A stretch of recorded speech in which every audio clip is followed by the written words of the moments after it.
बातमी मुंबईतून। मुंबईसह कोकणामध्ये पारा हा 35 अंशावर गेलेला आहे। आजपासून हवामान कोरडं राहण्याची सुद्धा शक्यता आहे। हवामान विभागानं हा अंदाज वर्तवलेला आहे, त्यामुळे पारा 35 अंशावर गेलेला आहे। हवामान कोरडं राहणार आहे, त्यामुळे उन्हाळ्याचा त्रास हा अधिकच मुंबईकरांना आणि कोकणवासियांना होणार आहे।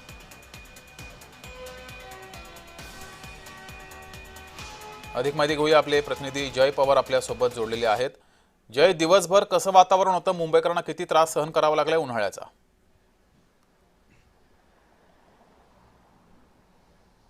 निश्चितच जगदीश, आपण पाहतोय की गेल्या 3 दिवसांपासून खरं तर उष्णतेची लाट ही मुंबईसह लागत कोकण परिसरात सुद्धा आपल्याला पाहायला मिळते आणि त्याचमध्ये आज सुद्धा तशाच पद्धतीची परिस्थिती या ठिकाणी मुंबईमध्ये पाहायला मिळाली। मात्र या संपूर्ण परिस्थितीमध्ये आता ज्या पद्धतीने वातावरणामधील होत असलेले बदल हे लक्षात घेता आता हवामान विभागाकडनं पुढील 2 दिवस जे आहे ते त्या ठिकाणी येलो अलर्ट जारी करण्यात आला आणि यामध्ये प्रामुख्याने 35 ते 38 पर्यंतचा अंश हा त्या ठिकाणी तापमान वाढण्याची शक्यता त्या ठिकाणी वर्तवली गेलेली आहे। खरं म्हणजे ज्या पद्धतीचे बदल हे आता सध्या वातावरणामध्ये आपल्याला होताना पाहायला मिळत आहेत, यामुळे मुंबईकरांना त्या ठिकाणी उष्णतेचा सामना करावा लागत आहे। उकाडा सुद्धा त्या ठिकाणी मोठ्या प्रमाणावरती जोर घेताना पाहायला मिळतं, त्यामुळे नागरिकांनी त्या ठिकाणी आपल्या आरोग्याची काळजी घेण्याचे आव्हान सुद्धा त्या ठिकाणी हवामान विभागाने केलं। त्यामुळे येत्या 2 दिवस जे आहे ते 38 सेल्सिअस पर्यंतचा तापमान हे जाण्याची शक्यता वर्तवली जात असल्याचं पाहायला मिळतं। ठीक आहे जय, तुम्ही असेच जोडलेले राहा।